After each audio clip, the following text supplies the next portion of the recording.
काममोक्ष शिव देखता प्रत्यक्ष। आणि हे चार पुरुषार्थ कुणाला प्राप्त झाले हा प्रश्न तरुण मुलांसाठी आहे बघा। तरुण मुलांसाठी त्याचा सण तुमच्यासाठी अगदी महत्त्वाचा आहे, म्हणजे तुमचा आवडता सण आहे, तुम्हाला कळावं असं सांगते। तुम्ही त्याचा झेंडा गाडीला लावून फिरता, कोण आहे बोला? त्याचा झेंडा तुम्ही गाडीला लावून फिरता आणि त्याचा सण जवळ पण आलेला आहे। पोरांनो बोलत चला। हा बरोबर, 19 फेब्रुवारी आपल्या बाप्पाची जयंती, बरोबर की नाही? आपल्या राज्याची जयंती। अरे हे चार पुरुषार्थ कुणाला प्राप्त झाले? त्या शिवाजी राजाला हे चार पुरुषार्थ प्राप्त झाले। अरे त्यांनी भजन भक्ती नाही केली, फक्त युद्धाला जाताना एकच जयघोष केला, हर हर हर हर,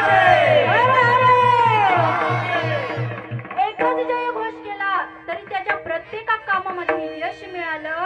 धन धन खरी आई शिवरायाची जिजाई, धन धन खरी आई शिवरायाची जिजाई, अन पूजी तो महाराष्ट्र सारा।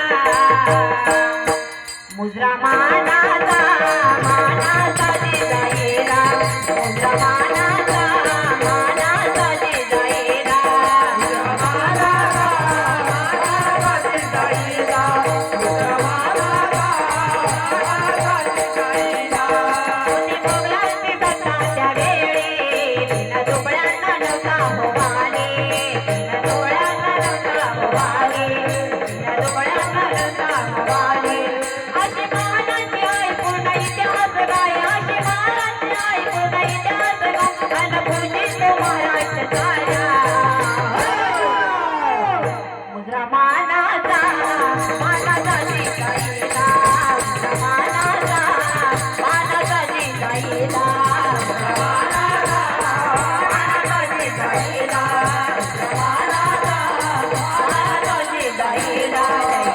महाराष्ट्र माझा, जय जय महाराष्ट्र माझा, जय जय महाराष्ट्र।